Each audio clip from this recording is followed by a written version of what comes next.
This All right. conference will now be recorded.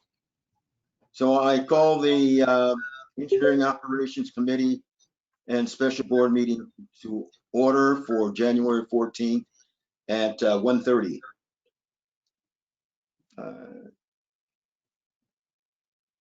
We have a quorum. We have,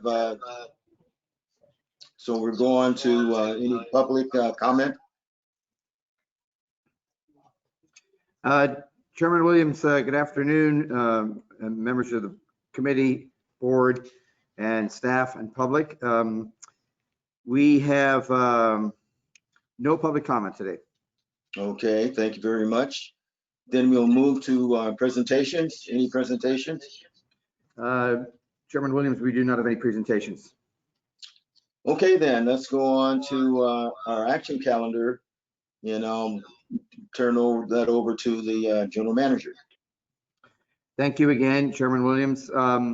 We do have 3 items on the action calendar today. The first one pertains to some compliance well sampling that we outsource, and we recently did an RFP for those services for that sampling and associated activities in the areas of traffic control and water hauling, et cetera.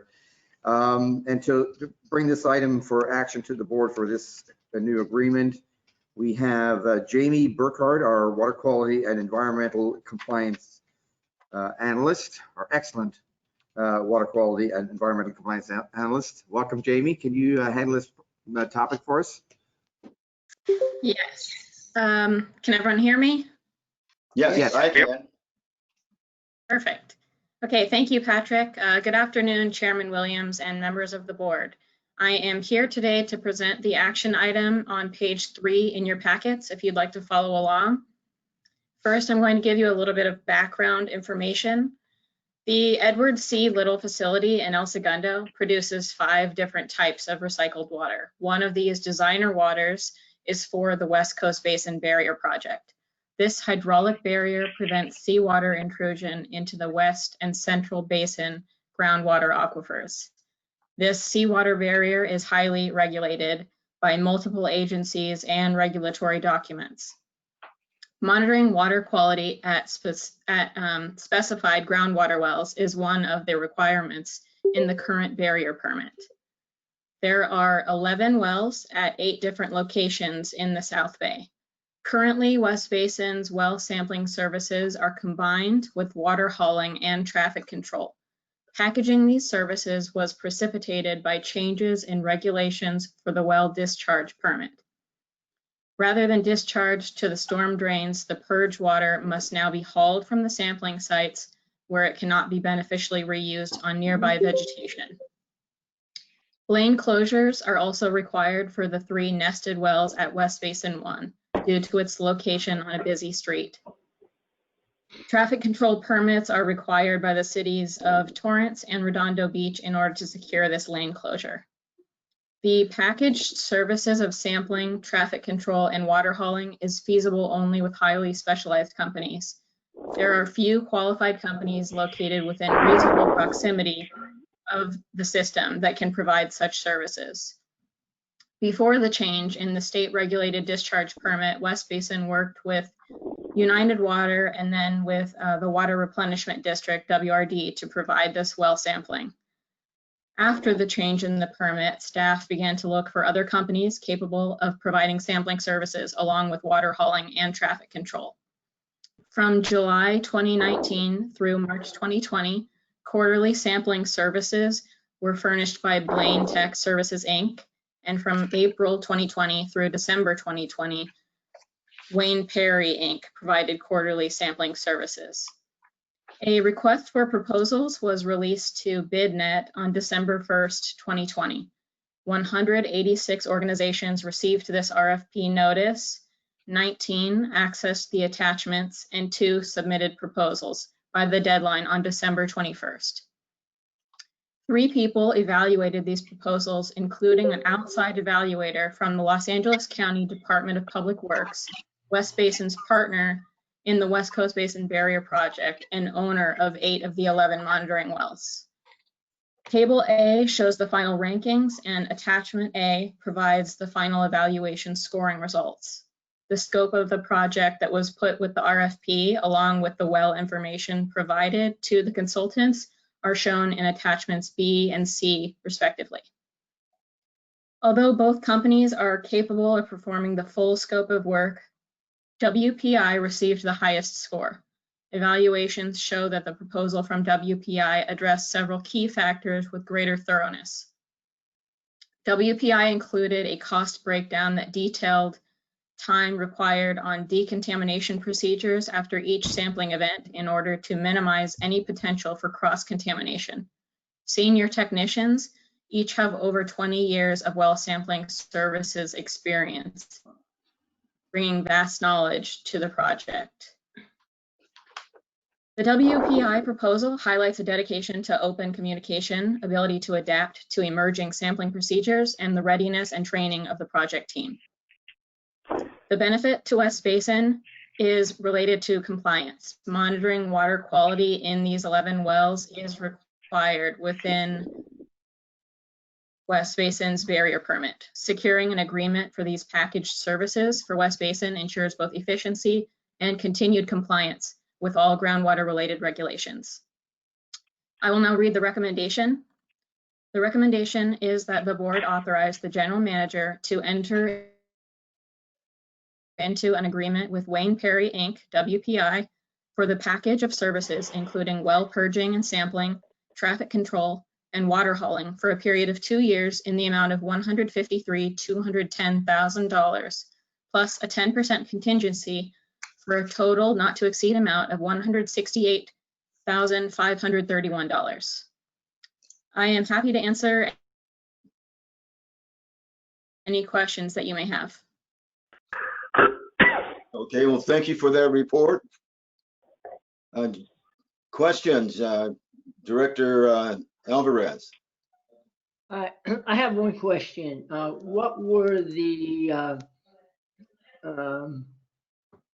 ranking criteria that were used in evaluating them? They're not listed in the staff report. Do you know what they were? I'm sorry? What is the ranking criteria that was used? Like, what are the basis for the evaluation score? The basis for the evaluation score, if you look at attachment A, you can see that the proposal completeness involves several different things based on the pricing and following the requirements that we listed in the RFP, different pricing requirements that we wanted to get quotes on, and listing out a decontamination procedure, the quality and the content of the proposal. Back at page 17, right? Page 6. Page 6. Should be Okay, six, reference yeah. page, okay. Thank you. All right, I just found it. Okay. Oh, he's in the next one. Is that it? That's it. Okay, very good. A quick question. Is this considered a public works project in terms of bidding requirements? I would have to double check with our procurement on that, but I believe that the answer is no, because we're not building or doing any construction activities. It's purely the monitoring of the groundwater wells. And so the purging of the well water is really the only thing that we're trying to accomplish here. And we have to block off one lane closure just for one of the wells. And that's really the only thing that you could sort of relate back to any kind of a construction project. But to clarify, it's not a construction project at all. It just requires us to close that lane. So therefore, we don't have to award to the lowest bidder. Correct. Correct. Okay. The other question I have is why no site map for the areas where we need to have traffic control?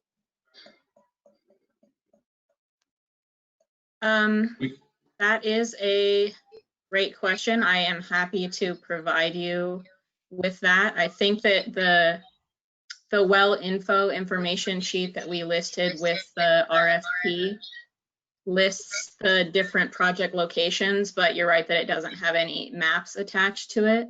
We also released with the RFP our standard operating procedure for the well monitoring services, and the maps are included in the SOP. So the consultants did see the locations. I apologize that you can't see them now, but I'm happy to provide them to you. Yeah, Jamie, we can add that for the what we send to the full board if this is approved. Yeah, that's, I would recommend that. Okay, very good. And Director Williams, just on that, there's on package page 11, on the third row of the table, there's a brief description of where the locations are for each of the wells. I understand that, but An updated map. I think a site map would be great. Sure, absolutely. Thank Just you. to, sorry, one clarifying question. Are you looking for a site map for only the one that requires the lane closure or for each well? Well, each well would be fine, would be good. Okay. But definitely for the lane. The lane closure. Yes. Okay, no problem. Thank you. All right.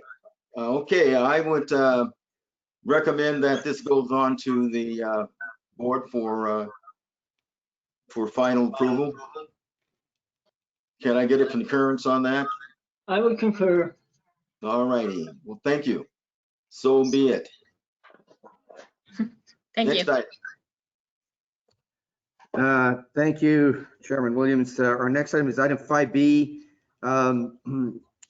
This pertains to a project that has been in our prior recycled water master plan to bring water up to the Kenneth Pond Park and environs. Approximately an ultimate build at about 500 acre feet. And we've had a feasibility study done on this in the past. And we're at the current juncture where we're bringing the request to the board here for to bring in engineers support for the environmental documentation pre-design. So to run us through the background and how we got here and what we're asking for in more detail, we have our senior engineer, Orlando Rodriguez. There you are, Orlando. Welcome. Thank you, Patrick. So Orlando, if you could present this item to the committee. Thank you. Yeah, thank you, Patrick. Chairman Williams and for the committee, today I'm will be presenting the staff report for the Kenneth Pond Park pipeline project and recommending to award a professional services agreement to perform environmental documentation and pre-design services. Now, if you please turn to page 12 of your agenda packet for a copy. Orlando, you're breaking up quite a bit. Can you maybe move a little closer, adjust your mic, see if that will help? Hard to hear you, at least on my end. Yeah, me too. Did you guys hear me? Yeah, let's give it a shot. Okay. So although this project has been presented to the E&O committee in the past, I would like to give a brief summary of the project board members who were not present at the past committee meetings. So since the adoption, Orlando, you're still cutting out pretty badly. The committee can't follow. Sorry. You have any other options there? Try without your screen, see if that'll improve. Sorry about that. No problem, not a problem. Is that better? Well, those few words were better. Keep talking. We'll give it another shot. If not, Barkev, stand at the ready. Sorry about that. I'm going to go to that statement one more time. Hear me better? No. Still having audio problems. I am so sorry. I want to see if I could, maybe change. Patrick, maybe I can pick up and until Orlando maybe can call in. Yeah, Yeah. he's pretty sure going to change it. Maybe you get it started, Barkev, and we'll address Orlando's audio issues. Sorry about that, committee members and public. Hey, no problem. Good afternoon, Chairman Williams and members of the committee. As Orlando was mentioning, this particular project, the Kenneth Pond Park Recycled Water Pipeline Project, was identified in our 2009 master plan, and it also actually is included in our upcoming master plan. Based on the demand analysis, is one of the several projects, expansion projects for recycled water in our system. As Patrick mentioned, the project could potentially serve a little over 500 acre-feet of tertiary disinfected recycled water to the northern area of the district's overall service area. The areas including Culver City, some unincorporated areas of LA County, and also City of Los Angeles. Due to the complexity of the project, really the size of the project, it is recommended to conduct the project over 3 phases. The project as a whole is estimated to cost around $35 million, broken down into 3 phases. Phase 1 has the majority of the demands, 293 acre-feet per year, and then phase 2 is 186 acre-feet per year, and then phase 3 another 32 acre-feet per year. Yeah. The project as a whole involves about 14.5 miles of recycled water pipeline that extends from a 36-inch pipe that we have in the city of Inglewood, and it would take the recycled water up north. The project will require some pumping facilities and also potentially a storage reservoir up on the hill in the Baldwin Hills area. So, Orlando? Yeah, could you hear me now? So I apologize for that. Does that sound a lot better? It does. Much better. Let me go through it, and I'll give it to you when we get to the RFP portion of it. Okay. A study, the district did prepare a feasibility study in coordination with some of the stakeholders in the area, and the feasibility study looked at alternative alignments, potential funding opportunities, and recommended next steps. And what you see before you today, the recommendation today is part of that recommendation from the feasibility study. So that next steps includes preparation of environmental documentation for the project, and the recommendation is to do the environmental for all 3 phases of the project, and then proceed with some design tasks to define the project a little bit better, and estimate the true costs of the projects. So the second key component of the project here is presented today is developing a preliminary design report that would define the project a little bit more. With that, we have issued an RFP, and I will turn it over to Orlando to talk a little bit about that and proceed with the presentation. Yeah. Thank you, Barkev, and sorry, board members, about that. I apologize. So I'm going to go ahead and pick it up where Barkev left off. So on November 2nd of last year, we issued an RFP, a request for proposal, on West Basin's bid advertising system for professional engineering design services.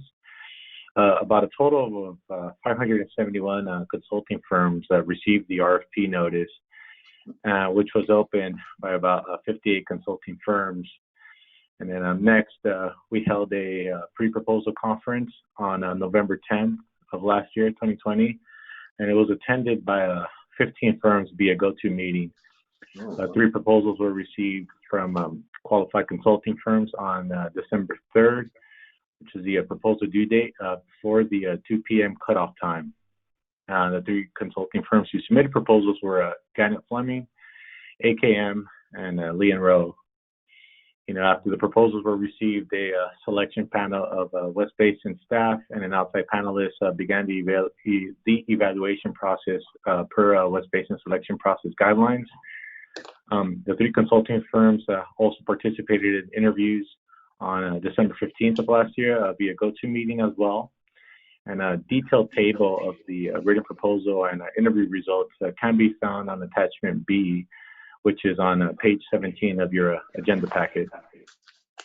At the conclusion of the evaluation process, really a team led by Gannett Fleming received the highest score, and therefore the top ranking.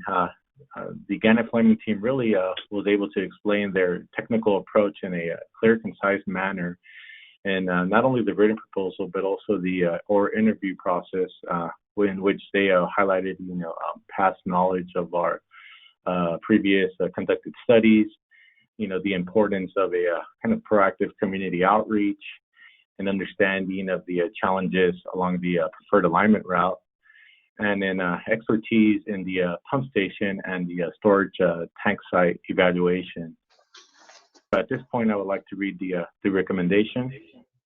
So staff recommends that the board authorize the general manager to enter into an agreement with Gannett Fleming for professional engineering design services for the Kennesaw Park Recycled Water Pipeline Project in the amount of $1,045,860, plus a 10% contingency in the amount of $104,586, for a total not to exceed amount of $1,150,446.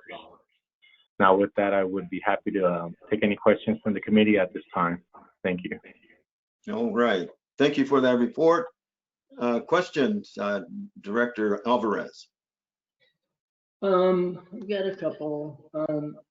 The feasibility study basically identified the alignments and the overall project, which, if I understand it correctly, would have been all 3 of the phases that you described, for a total of approximately 14 miles of pipeline with a storage tank and a pump station. Correct. Yes. Okay. But you've split it up into 3 projects right now, and the recommendations to award a contract for the EIR for all 3 phases. I'm sorry, did you say well, yes, the environmental documentation, not necessarily an EIR, but yes, the environmental documentation. Okay, I'm sorry. The CEQA documentation. Yeah. CEQA. Yeah. And it's going to be CEQA or CEQA Plus, so that you basically can. Yes, correct. Yes. Okay, so it's. So they'll be preparing the environmental documentation per CEQA, CEQA Plus requirements. Performing, the initial study, negative declarations, and so on, going through that whole process. At this time, I know you mentioned the EIR, but given no, it's not going to be an EIR. I misspoke on that. I apologize. I should have just CEQA. No. Yeah, we don't. Correct. Okay. So the CEQA is going to be done for all 3 phases. The feasibility study was done for all 3 phases. The contract that's being awarded it does include the CEQA for all 3 phases, but we're only going to do 1 phase. Why the split? For design purposes.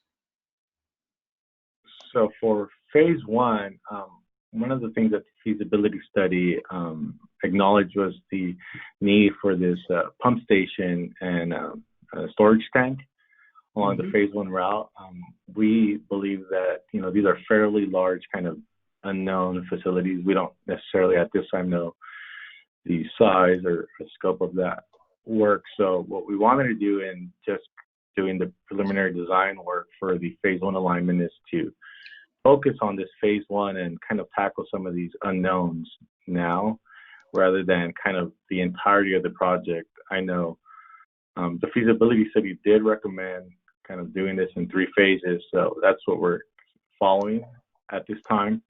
We will tackle phase 1 and hopefully then in the future do phase 2 and phase 3. So is really kind of to get these unknowns out of the way now and focus then in future phases on the final design, knowing these kind of factors. Does that answer your question, Director Alvarez? Yes. And then, so the recommendation is to do the CEQA study plus not a full design, but preliminary design, or can you expand a little bit more on what that's going to be? Yeah, so the preliminary design involves geotechnical investigations that hopefully will then help us set parameters on designing these facilities. You know, the storage tank. You know, the storage tank really is in a kind of known fault zone, so we want to perform some of these tasks now to then set us up for the final design after. Not only that, we will be performing hydraulic analysis that'll help us, you know, size some of these facilities, including the pipes themselves for the future phases.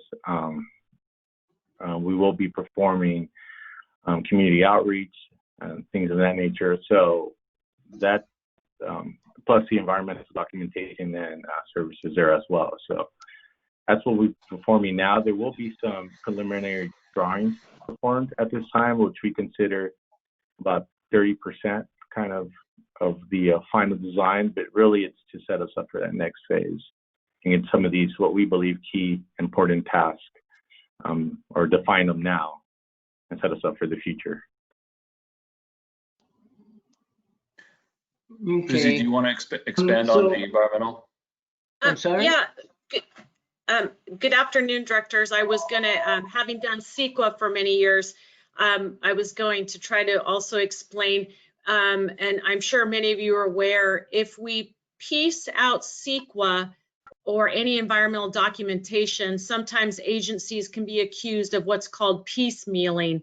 So if we just did it phase by phase, some may accuse agencies of trying to get a larger project through by making it look like smaller ones. So it's to our benefit to do the full CEQA program, and we can always do our design and all our information in separate phases. We would still be covered under that largest CEQA document, not be susceptible to CEQA piecemealing challenges, and still be able to gauge where we want to continue in our projects or where we might want to halt. So I'm not sure if that helps with the reason why it would be designed and set up such.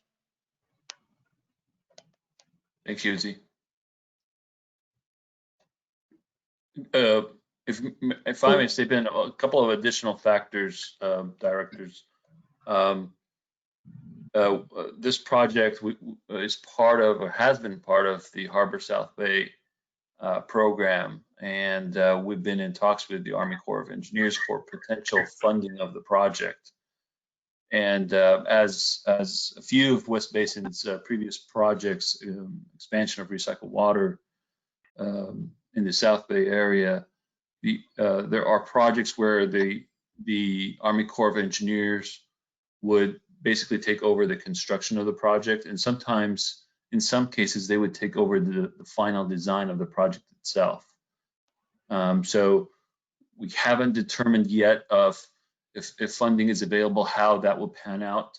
We are still in discussions with the Army Corps about that. So the way, with the factors that Uzi mentioned and taking that into consideration, we thought that we can get some of the unknowns resolved with a preliminary design report, especially with the fact that the pump station and the reservoir is part of phase one. Okay. So let me just continue with my questions. Why are we including the CEQA in with the preliminary design work? Why not separate them? Why did you choose that option?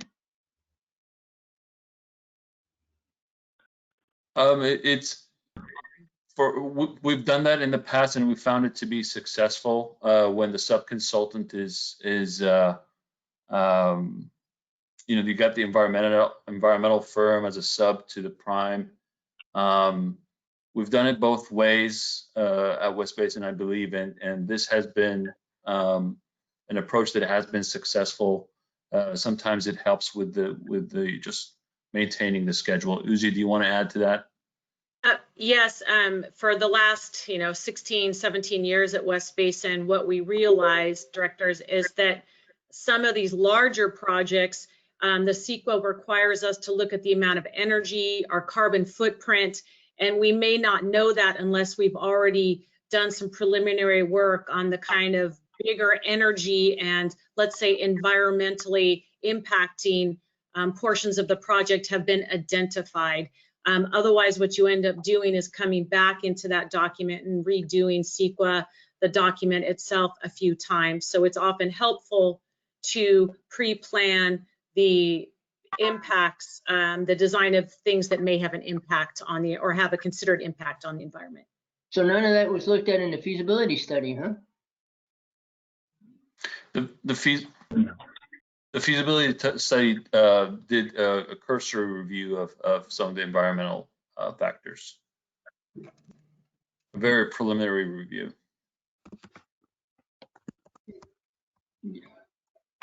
I understand that, your past practices, but it appears that the CEQA can be done as standalone and probably would make more sense to do it that way, at least in my opinion. Another question, the phase 1 is going to serve approximately 293 acre feet per year. Who will that be served to, and is there contracts or is that a guarantee? No, there have been through the feasibility study, the consultant at the time did identify those potential customers. Along phase 1, really the kind of largest end user is the Kennesaw Park itself. And along the way, there have been others, a couple parks, medians or whatnot that have been identified. Okay. We do not have agreements at this time with those potential customers, but we do plan with this phase right now, with this pre-design work, reach out and possibly get into some kind of partnership agreement, or maybe a little bit more of a, I would say, really explain the project to these people and hopefully get into an agreement into receiving recycled water from us. Okay, so right now you don't have a customer for that water. We've identified customers for the project. Yeah, but we do not have a customer for the water. Okay.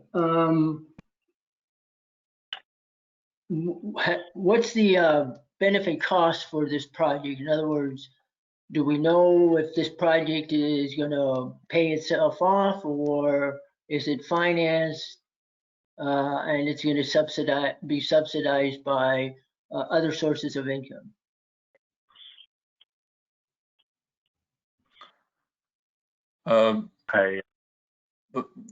This project is and has been a part of our capital budget. So I don't know, Margaret, if you're on the line, if you can speak to how the projects are being financed. But it has been included in the capital budget, the approved capital budget for this fiscal year. Yeah, let me answer a couple of the two most recent questions from Director Alvarez. As far as the customer agreements, of course, we identify preferred alignment to pick up the major customers. That's always the first step. In this case, phase 1, the park itself being one of the large users, and we've met with them several times. They're very interested in getting this water. But do we enter into locked-in agreements before we've designed anything, before we've done even pre-design or CEQA environmental work? No, but we would definitely do that. But there's always an element as you expand our distribution system, which is at 103 miles right now, that you pick up customers along the way, anchor customers first, and we've established that interest, and those people have been identified. And I think that's in the feasibility study, Barkev, if I recall correctly. And I would suggest that as this goes forward, that the feasibility study be attached to this write-up. And on the financing, Desi, it's typical that we pursue all avenues of grant, low interest loan financing. just like a project that's going to be discussed later today, the Marathon project. We start the design, we get that lined up. We know there's interest for the project. Then we, in this case, we have Army Corps money with the Harbor Site Bay. I don't even have it. We have $30 million approved, not appropriated yet. That would be part of it, but we pursue all angles as soon as we know how, that we have a firm project. This would be eligible. There's no guarantees for those. Otherwise, we pay for this project through PAYGO, or if you're borrowing money today, it's with interest rates less than 2%, but who knows when you're doing this project. So those are the usual things: grant funding, low interest loans, and PAYGO and paper, commercial paper. So for this phase, or the monies we're proposing to spend here are $1.2 million, or, I'm sorry, 1.05. Is that in the budget? Yes. Yes. Okay, so this year's budget. Yes. This year's budget doesn't have $1,050,000 budgeted for this project. Correct. The project's not going to be complete within this fiscal year. Okay, so the project right now, we don't know if we have real customers for the water. It's based on a feasibility study that identified potential customers.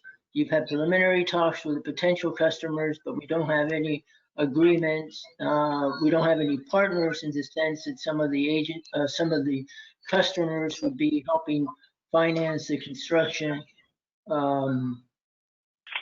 I'm not comfortable with moving this project forward, given the fact that it's not fully budgeted in the current budget, and that we don't know if we have customers for the water. The overall costs are not well defined in terms of a benefit cost analysis for what the final project is going to be. You split it up into 3 parts. The first part here is just for preliminary design for phase 1. And then there's going to be 2 other phases subsequent to that, and we'd have to move to design. I probably would like to look at the feasibility study and make sure that the feasibility study has addressed some questions. I probably feel more comfortable moving forward with just the CEQA analysis. And the CEQA analysis can be done standalone, since that probably in terms of the overall project well enough defined in the feasibility study for them to do that. And if there's any questions that they come up with, I'm sure that the West Basin staff can address them and provide that support. But I think that we need to look at this a little bit in more detail.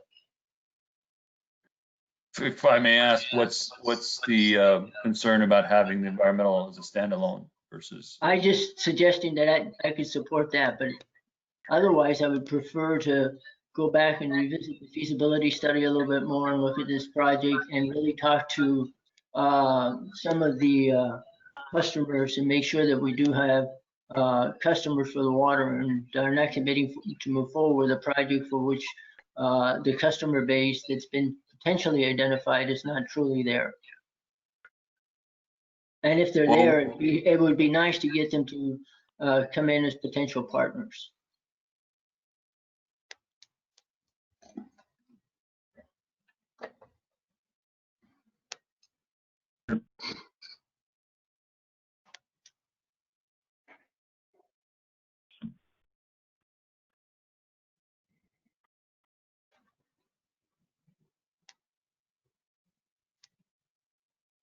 Harold, you're on mute.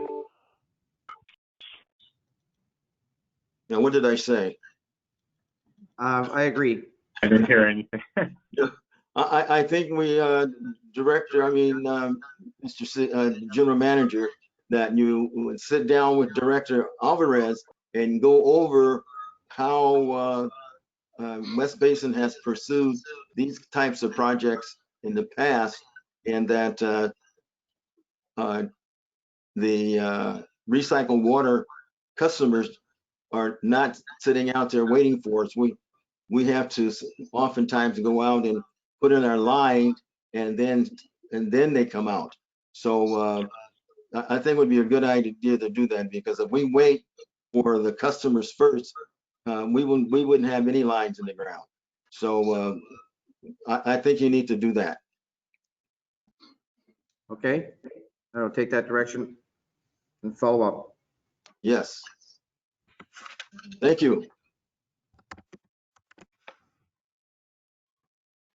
Next.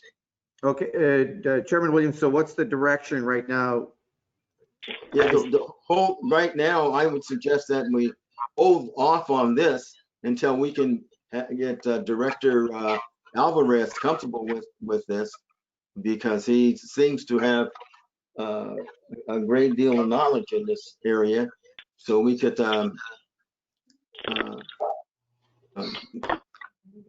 lean on him for that.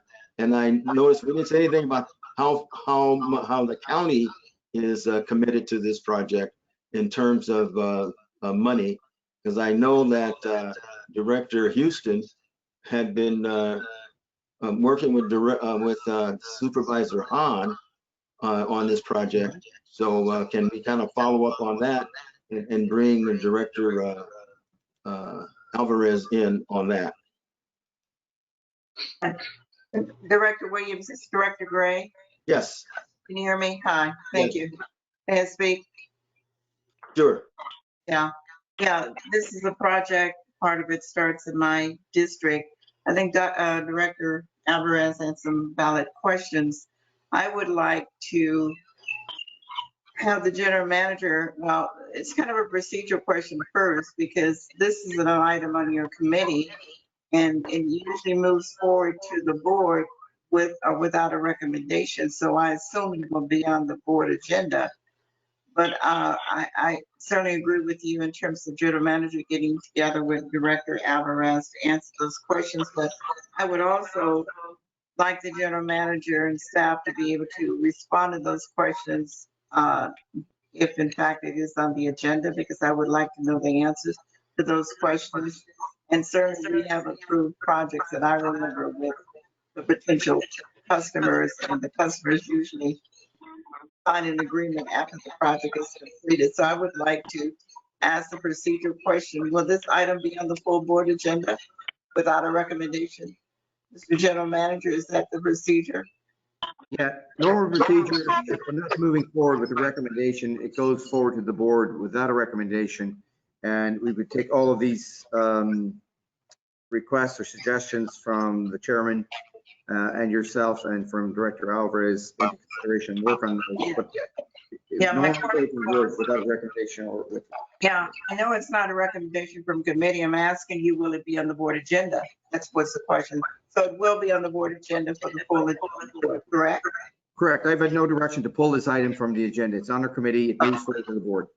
Right, okay. And so at the board meeting, you'll be able to address some of the concerns, questions that Director Alvarez had, and to be able to present whether or not the staff feels the benefit, what the benefit would be to the district to move forward versus the questions that Director Alvarez has. Correct. I don't know if we have all of the answers, but certainly we would, after this meeting, I would follow up with the several directives, which include sitting down with from Chairman Williams, sitting down with Director Alvarez and going over how West Basin goes about implementing recycled water projects, how they get a customer base, and all of that. That'd be one aspect. And following up also on how they are funded and how the funding, what part of the process the funding is finalized, and what are the funding sources, including following up with Supervisor Hahn. And then we would meet with Director Alvarez to go over the feasibility study which right after this meeting, Desi, I'll send that over to you so you can start looking at it. Answer the questions that you may have based on what your review of the feasibility study shows. Right, and this is part of this project is part of our recycle water master plan. That's correct. Okay, thank you. Okay, so where we are now is I'm recommending that we hold this until next month. Don't send this to the board unless there's a problem with the timing of funding. But I think it would be better to hold it and send it to the board next month. We have our general counsel on the line, Steve, just as a procedural legal matter, since this is agendized on today's, what is required of us to do? What can we do based on Chairman Williams' comment? Well, again, I just joined the meeting at 2 o'clock in anticipation of the special meeting, but as I understand the issue, the question is whether or not it could be put on the regular board agenda. And our admin code allows a director at his or her pleasure to put things on the regular board meeting agenda. So if a board member wants this agenda, the board member can have it on the agenda. Doesn't require approval, of course. It'll just be on the agenda for. Steve, just I'm sorry because you weren't maybe in the whole. This item is agendized currently on the committee meeting as an action item 5B.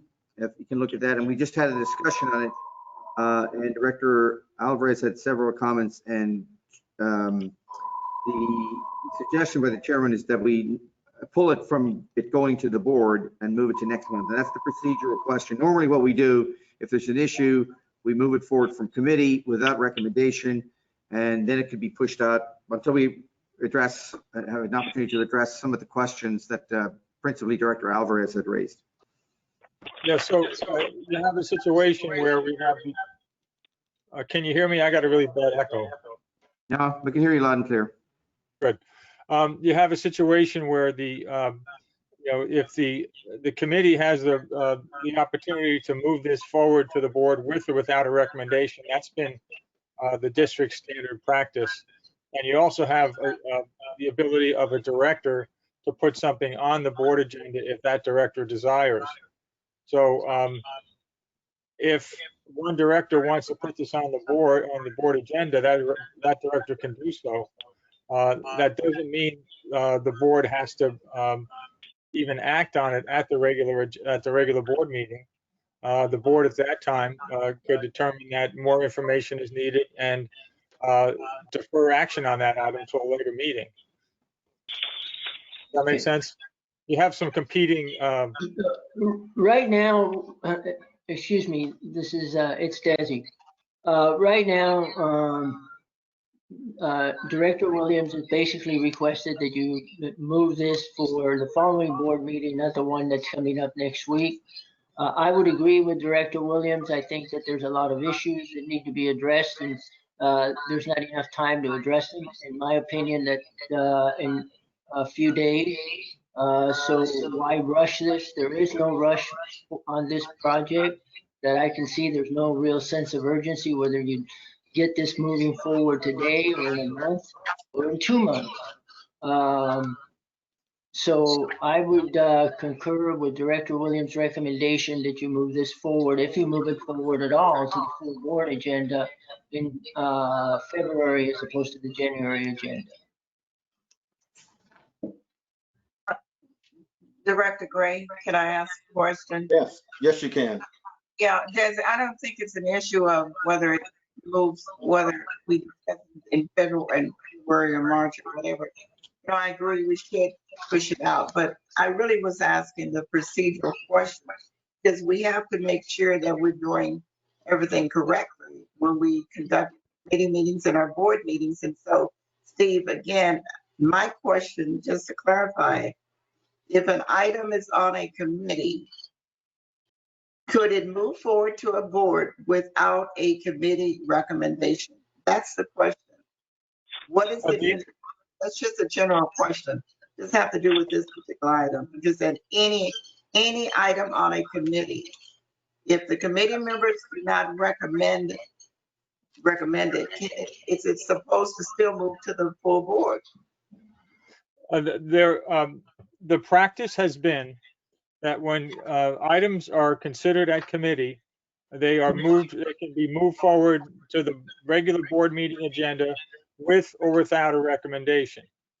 That was the question. That was the question. So, so would we be in compliance if we didn't put it on the agenda? That's really, because even if it goes on the agenda, any board member can defer it. I mean, we don't have to vote on it. Any board member can bring a motion in to defer it. So, but that's my question. Should it still move to the agenda, or does the chair of the committee have the authority to take it off the agenda? Well, it's not taking it off the agenda. It's whether or not it gets on the agenda. And Okay. there's no no statutes or Brown Act requirements here. It's just the board has used the committees to vet issues in advance of the regular board meetings. And Right. the practice has been to, if something comes up at a committee meeting and the board wants to, the committee can make a recommendation to the board and put it on the agenda with a recommendation.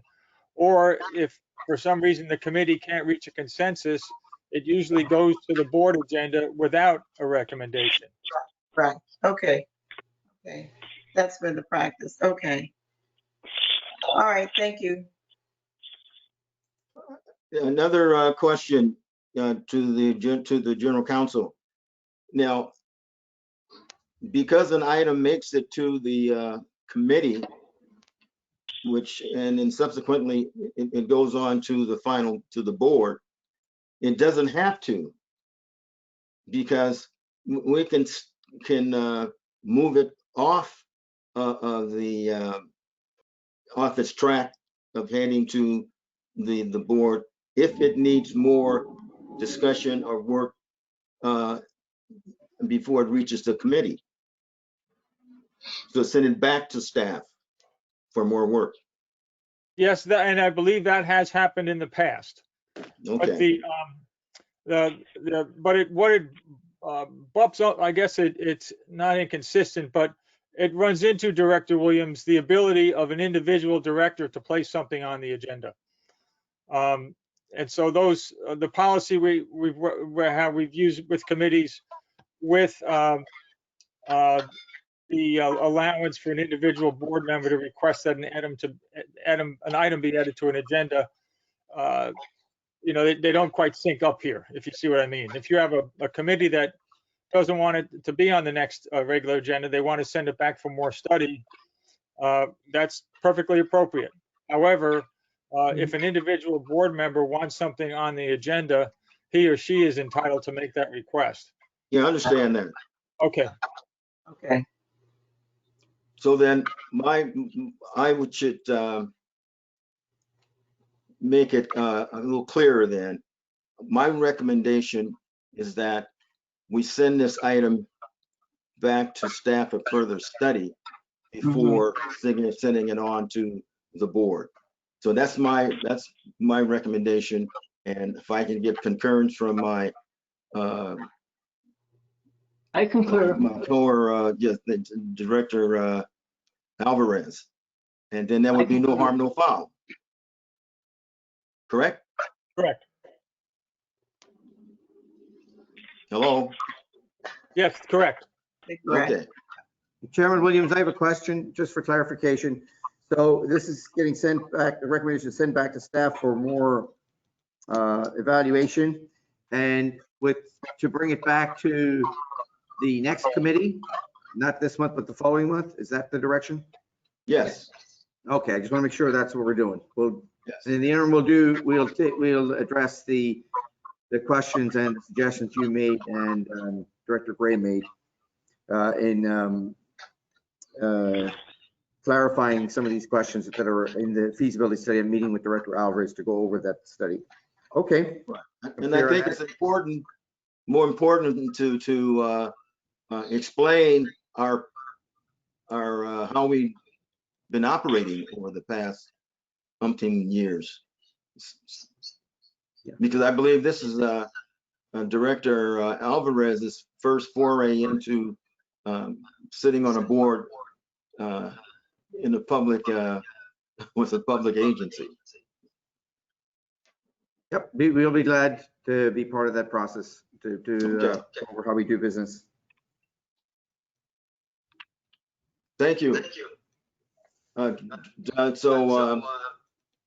Director Alvarez, are you satisfied? I'm good right now. Okay. And staff, are you clear? We're clear, and I see a big smile on Desi's face, so I think we're all happy. All right. Well, let's move on to the next item. Thank you, Chairman Williams.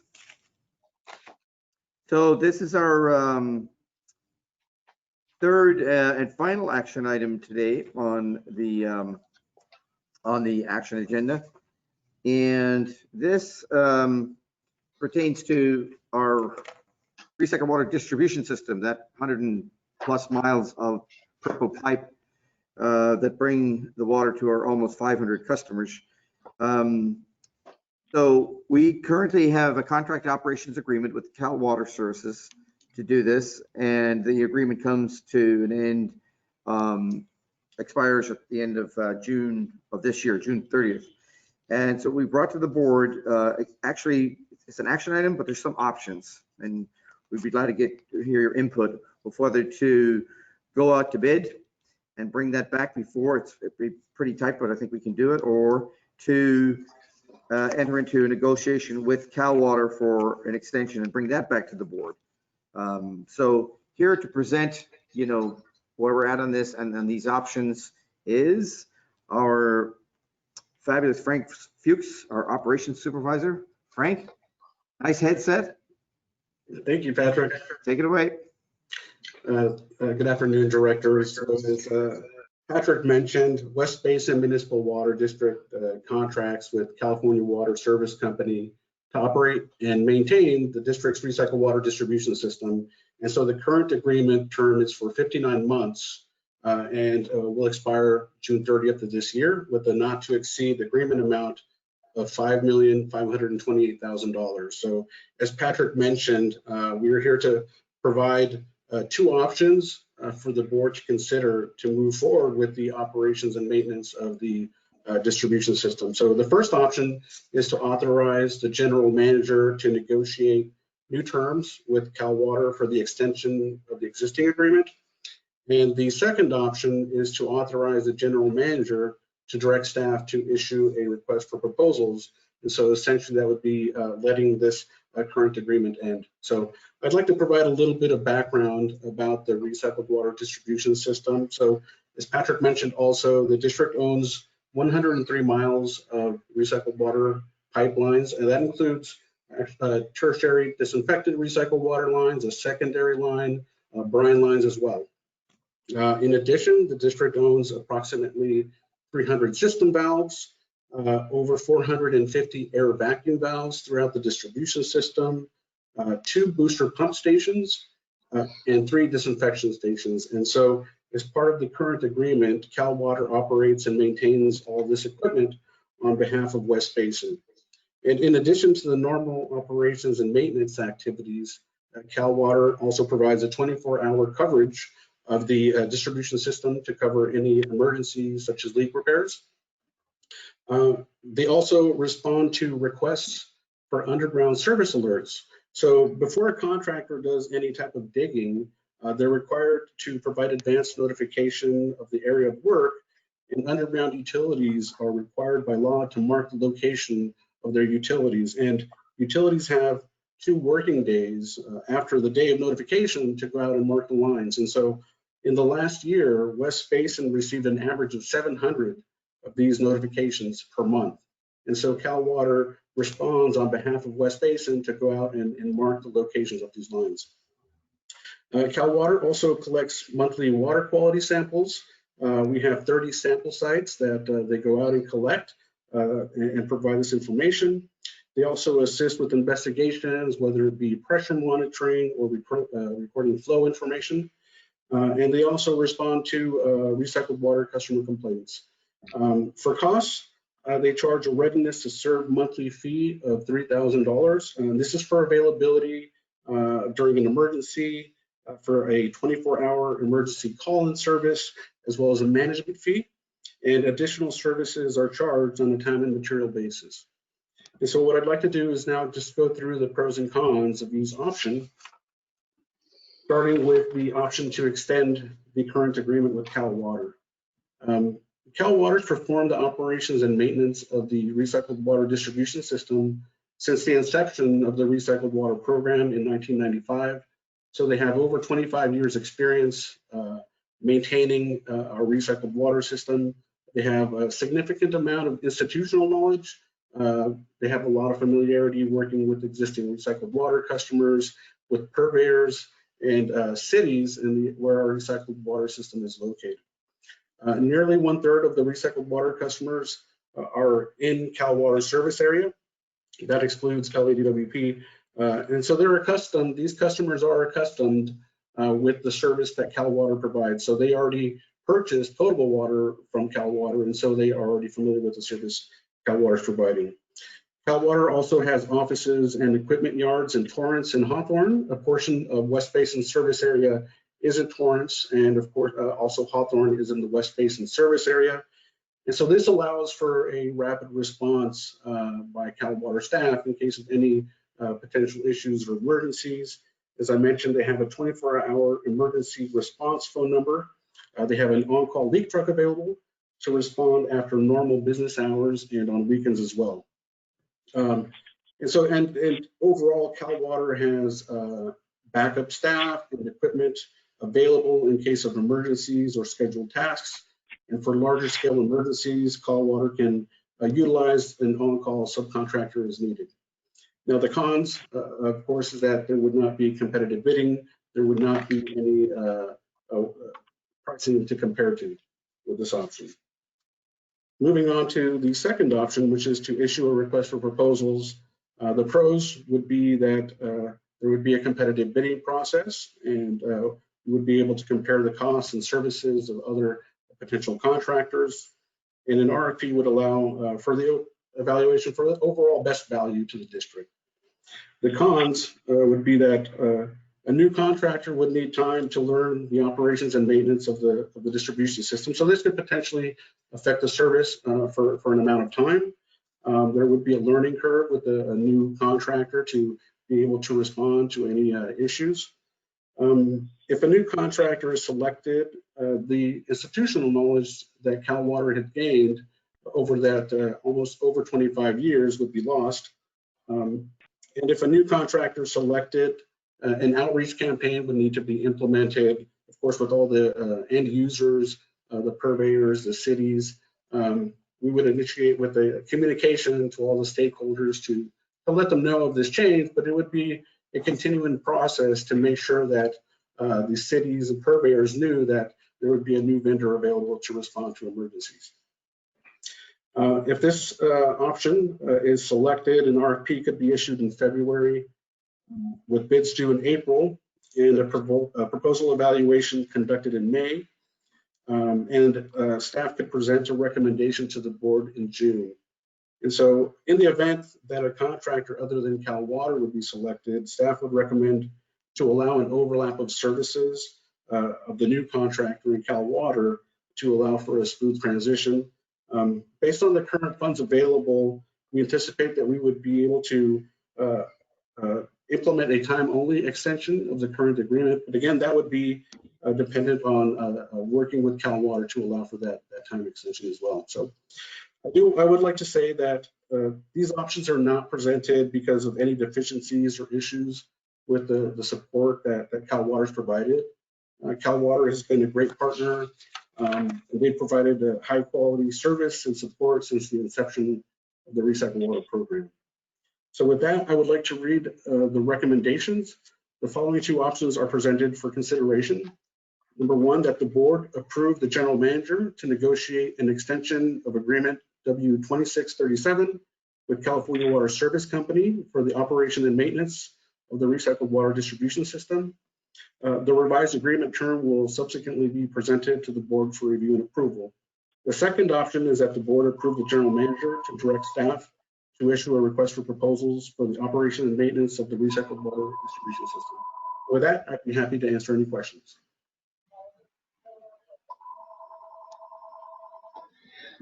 Thank you for that report. First, Desi, Director Alvarez, questions? I have a procedural question, and then I have another question. Procedurally, we have the Engineering Operations Committee. The Engineering Operations Committee was to consider this item, but we're having a special board meeting, and it's the recommendation for the full board to approve this item, or is this a recommendation that the Engineering and Operations Committee consider this item and move it forward? Okay. Chairman Williams, may I answer that? Yes, would you please? Okay, so Director Alvarez, items come through committee as either, like this is a committee meeting, committee meeting for as either action or information or other. The action can be in open or potentially in closed session. And so what we normally do, the decision of the committee is to either move this forward with a recommendation on one or other of these options, or without a recommendation and just have the full board discuss it. But the decision on final action is rests with the full board. And Steve, I defer to you if I said misspoken any on that explanation I just gave. No, Director Alvarez, no, I'm sorry, Patrick. Director Alvarez, that's correct. The committees are designed to vet issues and matters for the district based upon the subject matter of the committee and the matter. The committee debates and considers the matter and determines whether to move it forward with a recommendation. But we have had situations in the past where items, either the failure to have the full committee or the committee is split on the matter and it goes to the board without a recommendation, but it ultimately goes to the board on these matters. All right, so my question is procedurally, is this, because the recommendation that was just made was that the board approve option one or option two. So are we considering this as the board, or are we considering this as the committee? Okay, let me answer that for you. This is is to the committee. Then the committee is dealing with it in terms of a committee action recommendation to the full board. And the reason it says special board in our heading, it's so that other board members can attend our committee meetings, but not have the ability to vote on an item. But it's just so that we meet the Brown Act requirements. Everything that is approved by the board, not by the committee. The committee is just pushing it forward to the board. Okay.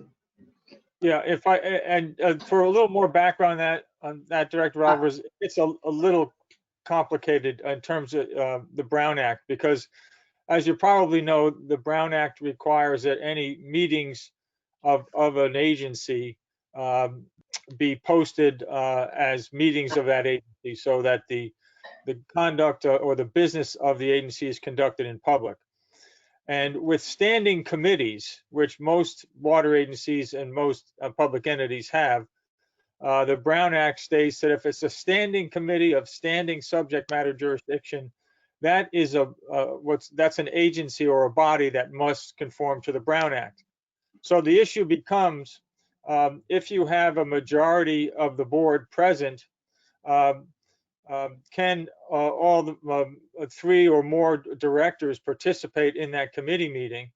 And there's an Attorney General opinion that says no, that if there is, because you're a 5-member board, 3 is a majority, and if 3 people are discussing something at a committee meeting, that would be improper because that would be a majority of the board.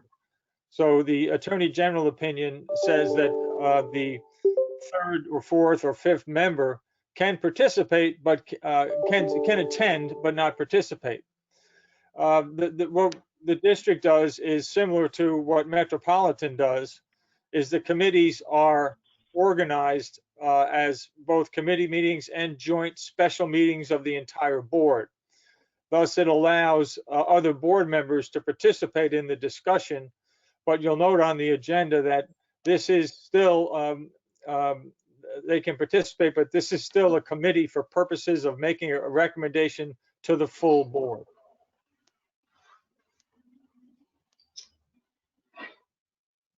Okay, I have another question with regards to this. When was the last time that this was actually circulated for proposals? Or has Cal Water been providing this service on a renegotiated basis every 5 years since 1995? That's correct, Director.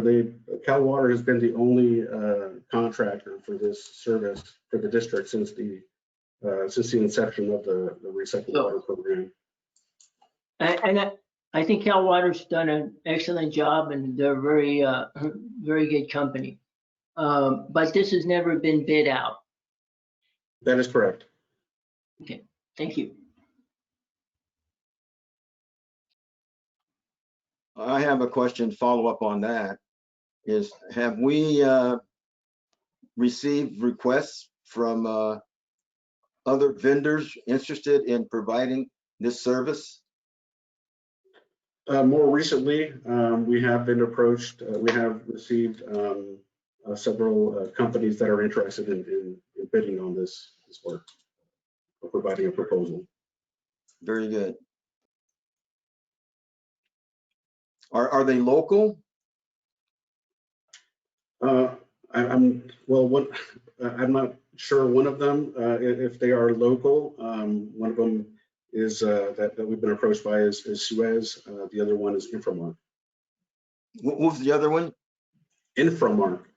They currently provide services to Central Basin Municipal Water District. Okay, thank you.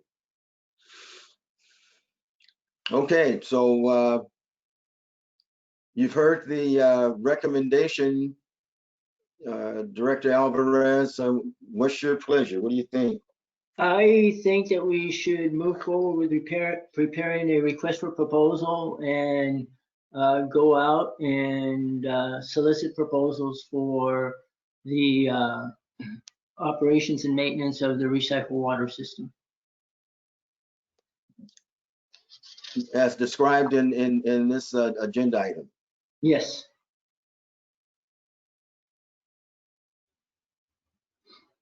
Well, I don't agree. So this can go forward to the board without a recommendation.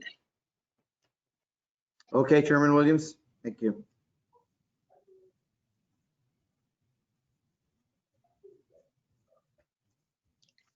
Any other questions, comments? Okay.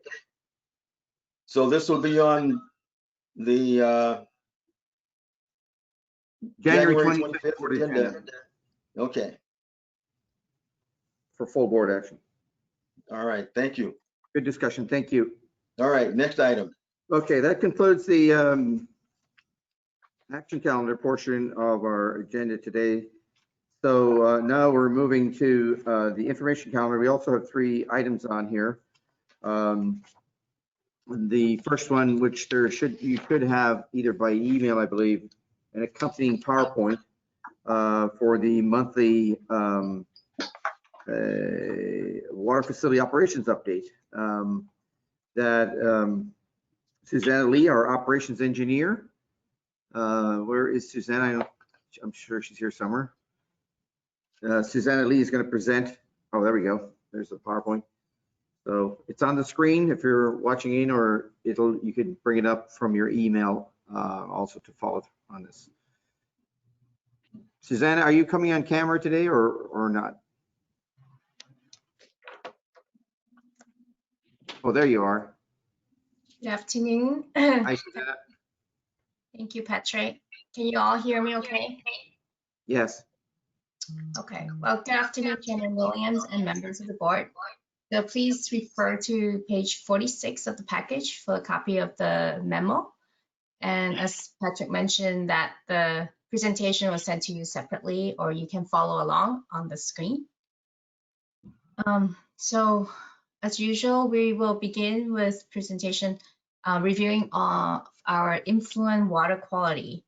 In the month of December, as you can see on the right-hand side of the graph, this is slide 2 on the presentation package, by the way. You can see that our the turbidity was was higher than the month of November. We had a number of water quality events, and the average turbidity in the month of December was close to 13, where in November it was around 11. So this, again, is reflective of the winter month water quality that we normally get from Hyperion. But as always, SUEZ staff is able to always help us to maintain and our product water to be below our permit limits. So moving on to slide 3, we'll be discussing about the recycled water production for the month of December. So slide 3, please. So we thought we'd try a little bit different instead of the table that we've been accustomed to. We thought we'd try comparing graphically to the previous fiscal year. So for the month of December, you can see that for the most part, all the different product lines were comparably similar to last year, December 19, well, for December 19, with the exception of disinfectant tertiary, which we see more than double increase in water usage. And we look back at last year rainfall and compared to the December 20 rainfall, it seems that December 20 rainfall were a lot less compared to December 19. And also we did have a few customers coming online and using more water, so that's good. The other one that I want to highlight is the barrier production. You see here, compared to last year, we're about 20% less than December 19 usage of production. This is mainly due to the continuing maintenance work by the county, and which really lowered their recycled water injection target. We were down to 7 3/4 MGD for most part of December, and we are ramping up back to 10 to 11 MGD currently. Another factor that lowered the barrier production last month was that Operation did volunteer to participate in an energy demand reduction program as part of our energy optimization effort. We can bring it back to the board and describe to you what that is in the future committee meetings. Overall, at the end of the first quarter, we were pretty much in line with our budget. As the close of second quarter, recycled water sales is about 4% below our budget sales. But given the COVID conditions and comparing to the earlier COVID months, I think this is encouraging news that we're not seeing the high 20 to 30% difference that we saw in March and April. So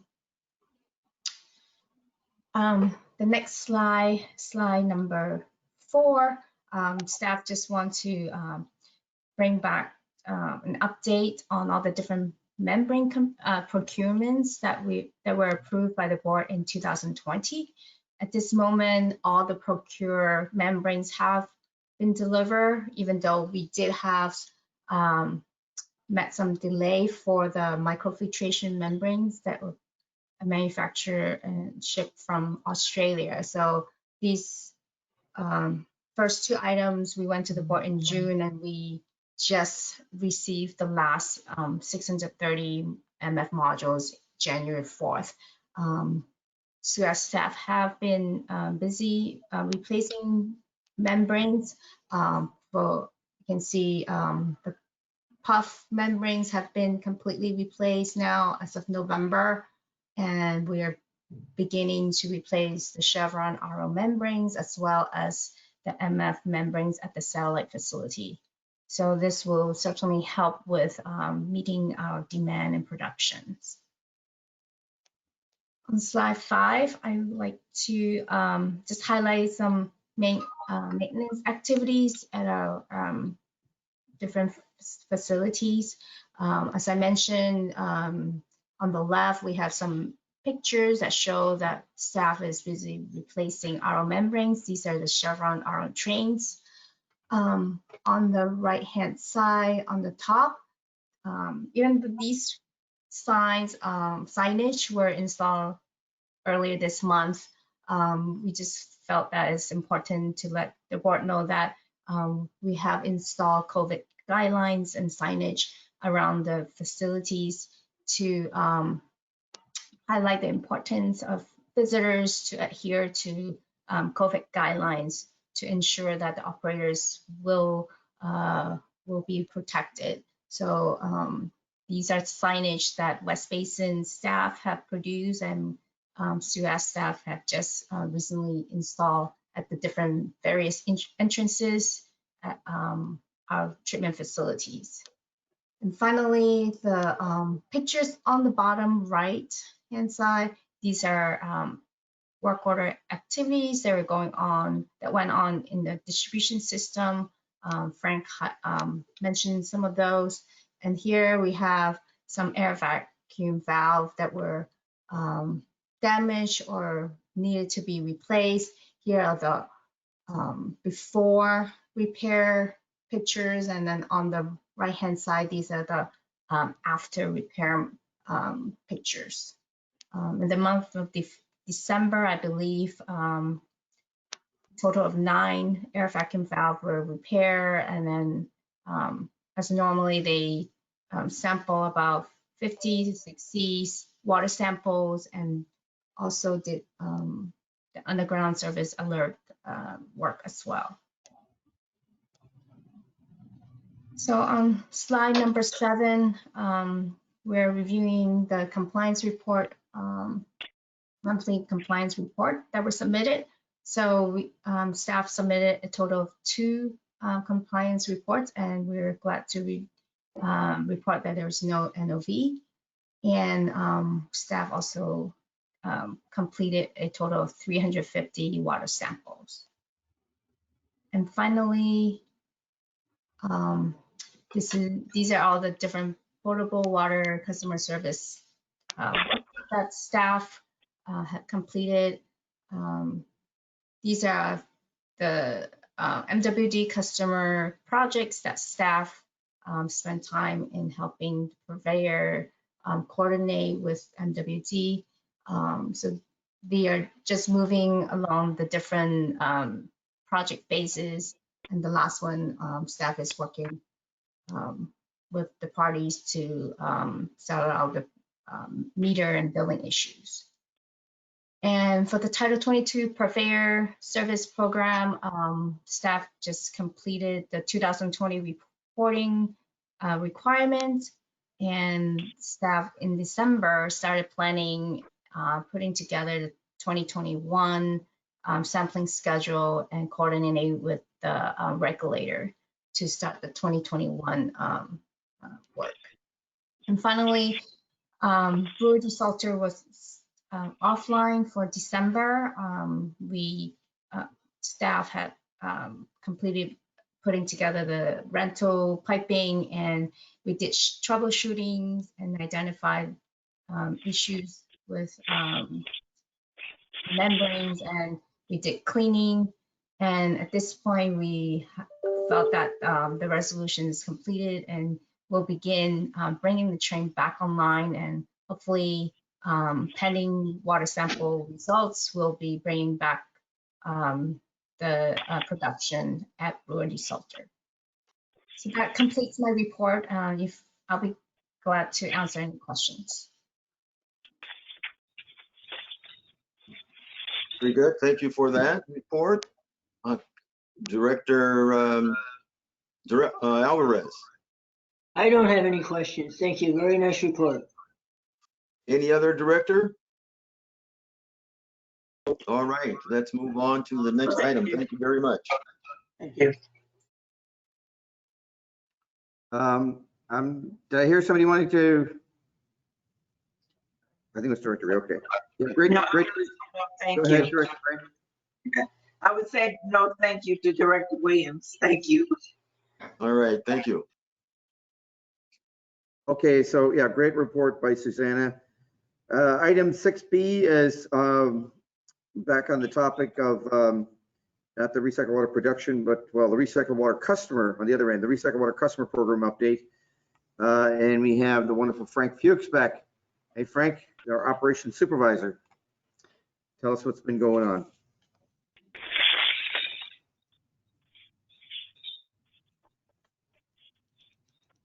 Sorry about that. No problem.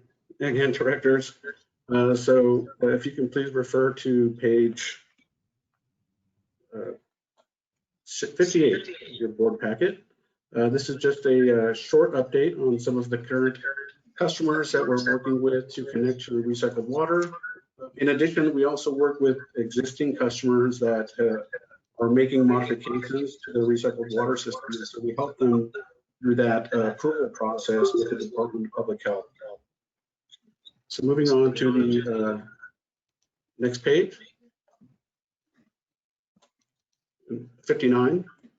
So staff has been working with the LA Stadium development. There have been a large group of connections to recycled water within this facility.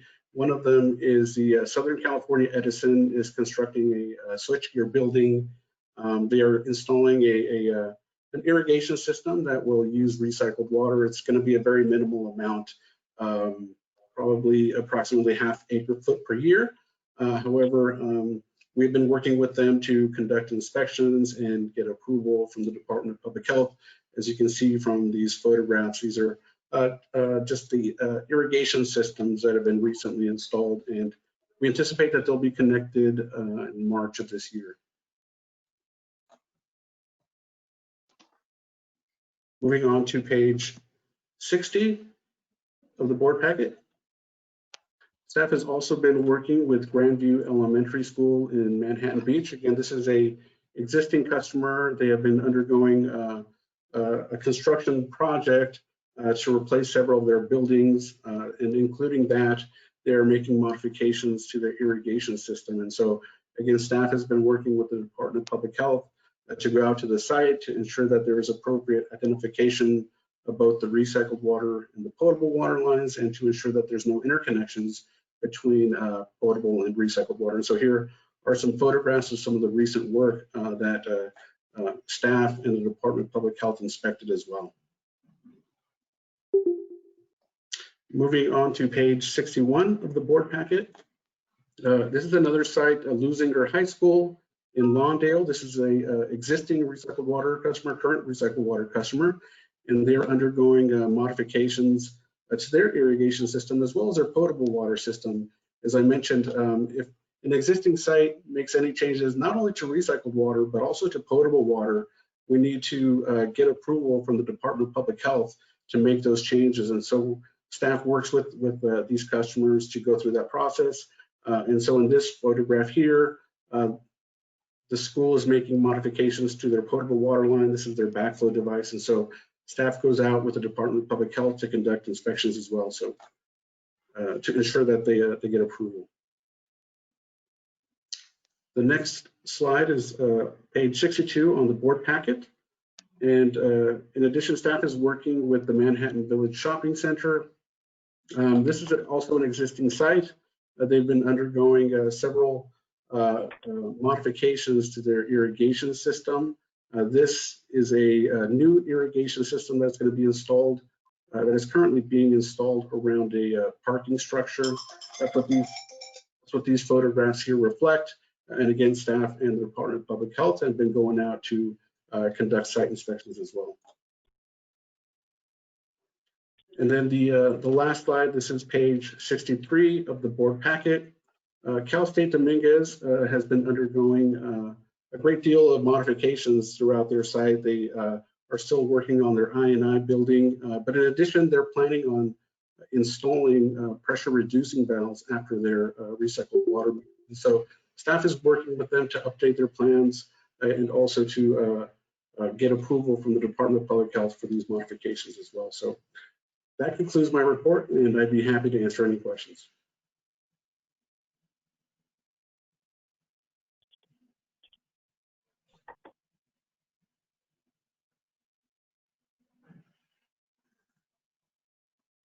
Director Williams, do you want to call for any questions? You're muted. Questions, Director Alvarez? I don't have any questions. Very nice report, Frank. Thank you. Director Gray?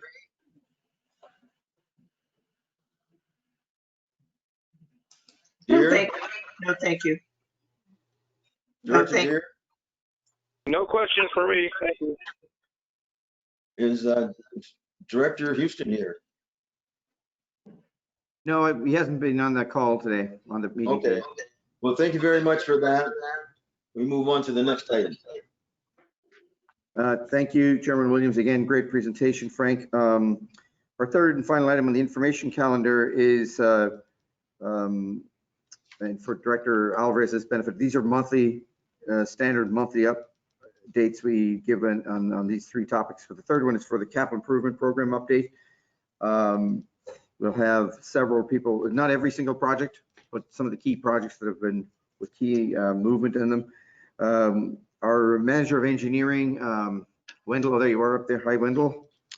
Wendell Johnson will, I think, lead this off and be ably assisted by some of his staff. Wendell? Yeah, thank you, Patrick, and good afternoon, Chairman Williams and members of the board. This afternoon, the engineering department would like to give you a capital improvement program update. We're gonna review, several of our staff members are gonna review some of the projects that are under construction. And we're gonna touch upon the chlorine contact basin.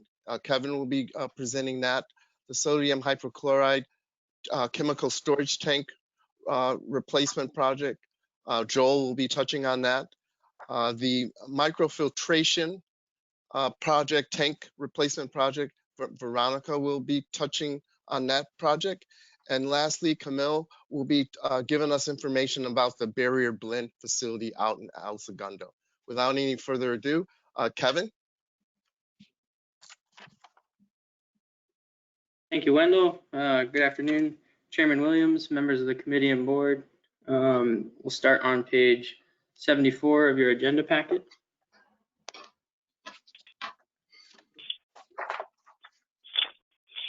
As Wendell mentioned, I'll be providing an update on our chlorine contact basin project, which is currently under construction. To familiarize ourselves with the project, here's a bird's eye view of the Edward C. Little facility. Our chlorine contact basins are located in the southwest corner of the facility, identified there by the red rectangle. Here's a zoomed in view of what those basins look like. There's 6 adjacent basins. They operate in a serpentine-like manner. They're all individually controlled, and they primarily serve to disinfect our Title 22 water.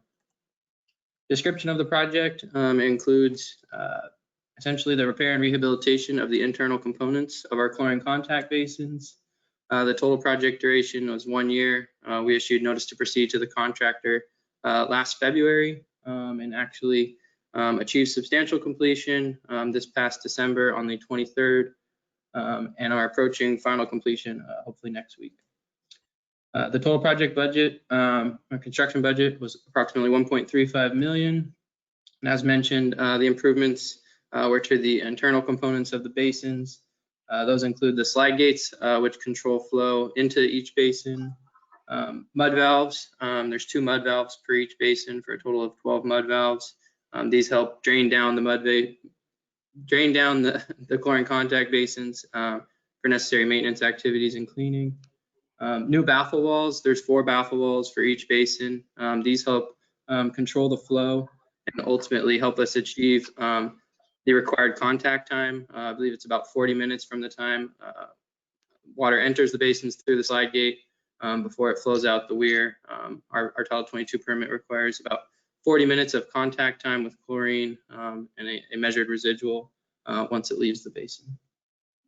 Additionally, the basins have been in service for 25 years.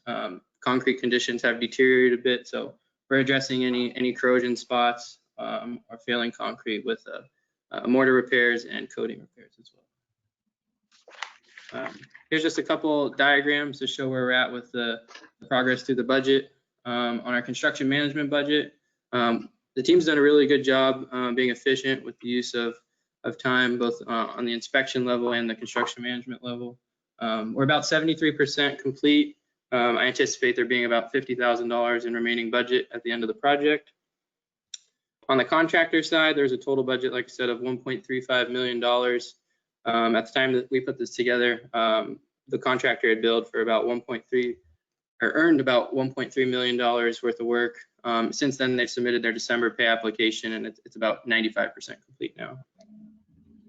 Next steps for the construction phase to get us to that final completion.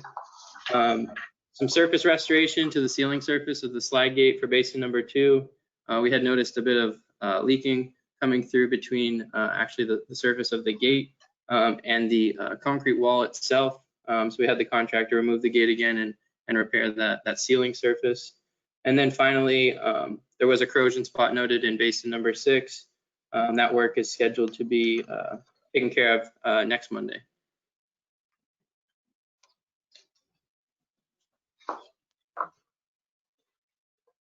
Oops. Alrighty. Here's a couple pictures of what the basins look like themselves. On the left-hand side, you have a plan view, a top-down view of what the basin looked like. As you can see, it is arranged in a serpentine-like manner. It starts with flow through the slide gate, where it's dispersed using a dispersion wall, help to break apart the flow, and then it travels through 4 baffle walls, which help regulate the flow, and then eventually out and over a weir, essentially. On the right-hand side, there's some before and after pictures of our slide gates. You can see on the left, prior to construction, the gates did not seat very well. They had reached the end of their useful life and needed to be replaced. And then on the right-hand side, a brand new stainless steel gate. Here's some additional construction photos. Most notably, this is Basin 6, some of those shallow rebar and the repairs taking place. Some supplemental photos as well. Starting on the left-hand side, you'll see one of the new mud valves that's been replaced. In the middle photo, you'll see what one of those baffle walls look like. You can see the perforated holes, which help regulate the flow. And then simultaneously in that middle photo, they're actually performing some additional repairs to one of the original construction joints. And finally, on the far right, as part of a project as well, we replaced all of the appurtenance piping within the basins. This appurtenance piping is used for washdowns of the basins and cleaning. So all of that piping was replaced as well. And with that, I will turn it over to Mr. Joel Blair.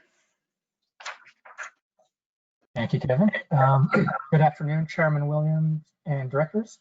This will be a construction phase update for the sodium hypochlorite tank replacement project at the Edward C. Little Water Recycling Facility in the city of El Segundo.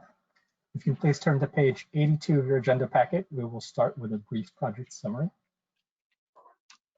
This project was implemented to replace 4 deteriorating 30,000-gallon sodium hypochlorite tanks. As you can imagine, these 30,000-gallon tanks, they're big, approximately 12 feet in diameter and 35 feet tall. You can see the scale here on the right. This is a photo of our first new tank at the fabrication facility. This photo was taken in December 2020. The tank is on its side, and you can see them here welding the top and bottom halves of the tank. That dark band right there is where they're welding it. The tanks are made of fiber reinforced plastic, also known as FRP. The tanks will replace similarly sized FRP tanks at the current location in the Edward C. Little facility. These tanks will contain sodium hypochlorite, which is essentially household bleach and is one of the many critical components of recycled water production at this facility. Demolition of the existing tanks started in May 2020, and we are on track to have all 4 replacement tanks operational by July 2021 or sooner. One of the existing tanks has not yet been demolished so that it can currently support facility operation during this construction phase. As soon as we have some of these tanks operational, which we expect to be in March 2021, we will demolish that last tank and replace it with these new tanks. The next exciting milestone for this project is delivery of the first 2 tanks, and we expect that to happen in about a month's time. I did receive a photo this morning from the fabricator, and we have our new tank complete and close to ready to ship at this time. The total budget for this project is approximately $2.2 million, and that includes funds for the competitively procured design engineer, the tanks themselves, the general contractor, and the construction manager. On completion of this project, we will not only gain these new tanks, but also a new foundation, which is now complete, new corrosion-resistant containment area, grates, piping, and a chemical fill station, or a new fill station for chemical deliveries. This project will not only keep our facility running, but also allow us to maintain safety and compliance. On page 83, here you can see another photo of the tank fabrication facility. In this photo, we are showing the bottom of the tank and the very tops of the tanks. These will get welded to the vertical portion of the tank for the complete tank. On the right, we have a simple chart showing budgetary progress for the construction management firm and for the contractor. As you can see, we are about 50% expended on this budget, and this tracks with the projects being approximately halfway complete. Again, we expect this project to be complete no later than July 2021, and with 2 of the 4 tanks installed and operational by March 2021, in about 2 months' time. This concludes today's update on this project. Unless you have any questions at this time, I will turn it over to Veronica for an update on the break tank project. Thanks. Okay, very good. Thank you for that report. Questions? Any directors? I don't have any questions. All righty. Anyone else? Hearing none, let's move on to the next report. Good afternoon, Chairman Williams and members of the committee. Can you please turn to page 84 of your package? I will start a presentation on the microfiltration breakdown project. This is one of the projects that we have had in our rehabilitation and repair program for steel tanks. There used to be a list of 8. We're currently in the process of constructing this one, and there are 2 other projects that are under the design phase. So with this in mind, I'm gonna ask you to please come with me into page 85 of your package. So aerial view of the Juanita, Mylander, Carson Regional Water Recycling Plant. And what I wanted to show here was basically the focus area of the work that we're doing. Just to give you an overall description of how water enters the facility, we get recycled water from ECL, which is about 15 miles away from this facility, through Wilmington Avenue, and it enters by the MF area, which is the microfiltration area, and basically distributes water to the MF and the UF system. The product water of the microfiltration and the ultrafiltration system goes into the MF break tank or microfiltration break tank before it goes into the reverse osmosis system and going into customers. On to the next picture. basically, on your left, you can see some of the images that basically are showing the pipelines that are connected to the existing MFA tank. And this is the tank essentially that we are in the process of replacing with a brand new one. As you can see, there's also a potable water line that is attached to this tank through an air gap. So that way, if in any case we are down for water production at ECL, or there's another activity going on that prevents us from producing MF water, we can always have a backup system that fills the tank with potable water, and we continue with our reverse osmosis process. This tank was built back in 1999, and it holds 194,000 gallons of water. This tank serves as an intermediary basin to help limit the chord mismatches between the production of MF and UF water in relation to the reverse osmosis water. Like I mentioned, the potable water system is just another backup system that we keep in our hands in case that is needed. Back in a year and a half ago, a little bit over a year and a half ago, we started this project, and basically we went through a very thorough, extensive analysis of what were the alternatives that we have to rehab this tank, all the way from a simple paint and coating to maybe a medium repair, which was like maybe some roof reconstruction and wall reconstruction, along with painting and coating, and the third option, which was like a little bit more aggressive, which is like full replacement of the tank.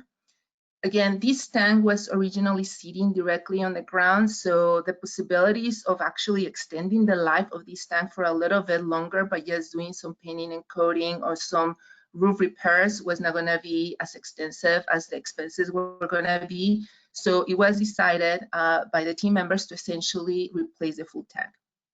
So understanding that this tank was going to be brand new, we took the opportunity to also include a foundation on these tanks. So as part of the improvements that we're doing, we installed 37 piers that go 40 feet deep to help support the tank. And also we added a concrete base to elevate the tank from the ground and help it protect it a little bit more, as well as we added a cathodic protection that will help us maintain this tank for a little bit longer. Again, this particular tank is extremely essential for the production of our product water to our customer downstream at refinery in Carson. And therefore, maintaining this tank live is always very important to keep that production ongoing. For the same reason, we included as part of this project a bypass system that was going to be installed during the construction. So that way we can always maintain the flow of water to our customer. So as you can see, there's a shaded area in blue, which is northwest from the plant. And basically that was the area that was designated for this particular project to install a temporary tank. In order to connect that temporary tank to all the feed waters that we have, we installed or rerouted actually all the pipelines that are feeding the existing or original tank into this temporary tank. Once this was completed, what we had a shutdown back in September, as we reported on previous board meetings, which was successfully achieved. And what we did during that shutdown was basically disconnect all the pipelines that were connected to the MF system and basically connect those pipelines to the bypass system. So that way there wouldn't be any line that needed to be added later on. Everything was done at once.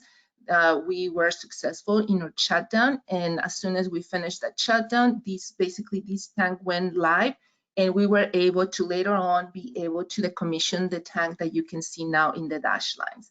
So the construction is going right now mainly on that area where the field with the dash lines is shown. We are installing a brand new tank in that area, as well as the foundation, as I mentioned in a minute ago. These are just photos of the continuation of the progress meeting or progress updates from previous meetings. And this is just basically the post photos of the after we install the piers. I'm gonna pass forward to this slide because the next slide is pretty similar to this one, but just wanted to show you with this basically how the concrete base for that tank is basically being formed. Moving into page 90 of your package, you can see at the bottom picture like what the product finish of that concrete base looks like. At this point, in December, we brought in a crane because if you go into page 91, you can see that we started to build the walls of the tank. So on the left-hand side, you can see a portion of the tank of the wall as is being basically erected, as well as the manholes that were prefabricated in order to install this tank. And that's basically a photo that is looking into the interior of the tank. Again, some other picture of the interior of the tank from a little bit more distance in between is the picture in the middle. And as you can see on that picture, you can also appreciate the bottom of the tank already installed, as well as the shell as it's being installed too. And the picture on the left is just basically how it's looking from the outside. Following into page 92, we're in the process of continuing construction. This project went actually up for bid on the eve of the COVID-19 events. And right now we're expecting to complete the project in March of this year. Upcoming activities right now this week, as a matter of fact, we're in the process of installing the roof, and also in the upcoming couple of weeks, we'll be doing some coating and painting. And looking at the weather, I mean, it looks very nice, so hopefully that doesn't change. Right now we're within budget, and yeah, we're eager to once all the tank has been installed and is all complete, we will go again into another plant shutdown to reinvert all those pipelines that were added to the bypass system back to this system. And this concludes my my presentation. Unless there's any question, I will then pass it on to Camille Castillo. Thank you very much. Questions? No questions. Next presenter, please. Good afternoon, Chairman Williams and members of the committee. Thank you, Veronica, for passing it on. Today, I'm going to be presenting a status update on the barrier blending facility, or the project's also called the Barrier Blend Station Modification Project. You last heard about this in October or August of last year, and when our operations staff brought it to your attention to let you know of the agreement that we made with the developer, Mar Ventures, in order for them to provide reimbursement for the on-call consultation work that has been going for this project. So the project background for this is the developer Mar Ventures, whose parent company is CDC Mar, has actually purchased former Raytheon property in the city of El Segundo. So the image on your right, you'll see the location of the project site. It's located along El Segundo Boulevard in the city of El Segundo, in between Continental Boulevard and Nash Street. So Raytheon, they purchased this property from Raytheon. As part of this project, they are going to be expanding the right-of-way along El Segundo Boulevard, as well as relocating the sidewalk and adding a bike path. So we, West Basin, have facilities along the south side of El Segundo Boulevard, and that's our barrier blending facility. It's an underground vault. And so you'll see that there is a 30-inch diameter barrier water pipeline that stems from our ECL facility, which is located southwest of this project site. And it travels along El Segundo Boulevard, and it enters the barrier blending station. Also within the project site is our 42-inch diameter recycled water pipeline that is also stemming from the ECL facility and traveling along El Segundo Boulevard. The barrier blend station is located here in the dashed yellow line, and the barrier water enters the barrier blending station and mixes with potable water that is provided by LA County. And then it is sent out and distributed to the injection wells that go into the West Coast seawater barrier. So as part of this project, our barrier blending station will not be affected. However, all of the above ground utilities will need to be relocated. And so in August of 2020, we had an agreement with Mar Ventures in order for them to provide reimbursement for all of the review of civil design plans that they provided from their engineers, in which we went through our on-call solicitation process and hired our own engineers, which is M&S. And we also prepared electrical plans with M&S for them and have hired our AKM engineers to provide the construction inspection services as well. So if you follow me along to page 95, you will see a table that shows more details of the existing facilities that are located within the project site and how those facilities will be impacted. On the left-hand side, you'll see the list. It's the barrier blend station, as I mentioned, which is an underground vault, and that will remain in place. There's also a remote telemetry unit, which will have to be replaced and then also relocated behind the new proposed sidewalk. There's also 2 cathodic test stations that will be replaced and relocated as well, and 3 8-inch air riser vents that will be replaced and relocated, and a 2-inch air vac release valve as well. So on page 96, you will see an image of the existing project site. And so on the left-hand side, you will see there's an air riser vent. So this is looking south from El Segundo Boulevard, as well as a cathodic test station. This is also where the existing RTU is currently located, adjacent to a SE meter. And then on the right-hand side, you'll see 2 air riser vents and the underground vault, as well as the air vac release valve and the cathodic test station. So with this new project, the right-of-way will be expanded, and they will be incorporating a new proposed sidewalk. So you'll see the new locations of all of these utilities and above ground facilities, as well as they will be demolishing the current retaining wall and installing a new retaining wall. And so on the left-hand side, you'll see the new location of the RTU, which is moved more south, as well as the location of the new right-of-way, which is where the existing curbside is, and it goes to where the back of the existing sidewalk, and there will be some proposed landscape area in between. If you follow me along to page 97, you will see that construction has begun. It started in late November, and so the image on your left shows you the process of removing that retaining wall, and the image on your right is looking eastward, and you'll see that the retaining wall has been completely demolished. And on the next page, you will see that the BBS, or the barrier blending station vault, was being entered by contractors, in which they inspected to make sure that the conduits and everything were according to the plans. And the image on the right shows you when they went into our RTU panel. And so they were tracing wire and making sure everything was built according to our as-built plans.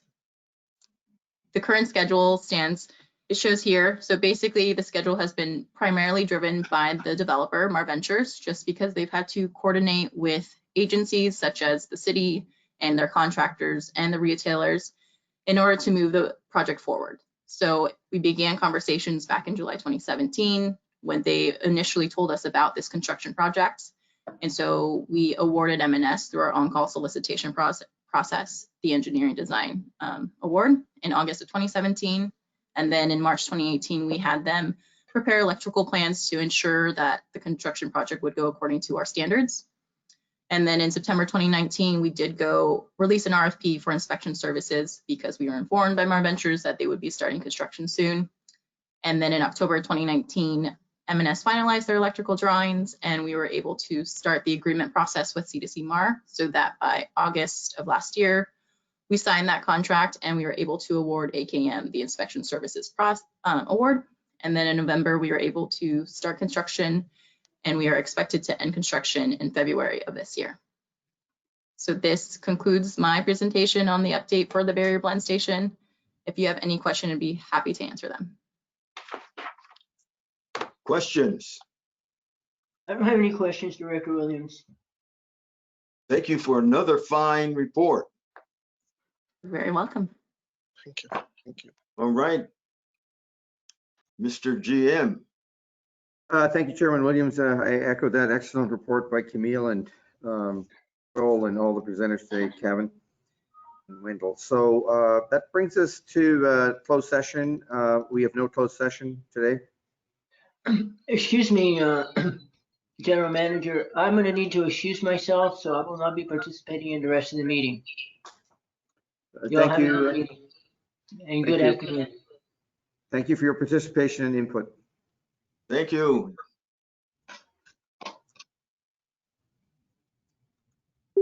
Well then, we No are question, at director comments. So I guess that was Director Alvarez's comments. Yes, I do. All right, then anyone else? Director Williams, Yes. thank Gray. you. I know you already thanked the staff, but I want to thank the staff. Those were excellent reports today. very complicated, and as usual, staff does a great job, so thank you very much to staff. Yes, Thank you. thank you. Thank you, Dr. Gray. Okay, hearing none. How about Director Deere? No comments. Okay. Anything else? Yes, Director Williams, before you adjourn, just remind everybody that before we start our next meeting, which is the special board meeting, there is a different call-in number and different access code, which is on your board packet.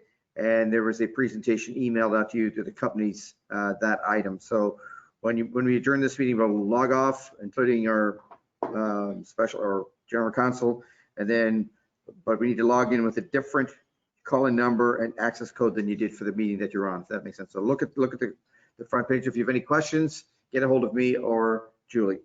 Will that still be a go-to meeting? Correct. It'll be a go-to meeting, just a different call-in and a different access code, which is on the special board agenda packet, the first page. All righty. All right, thank you. With You're that, we are adjourned.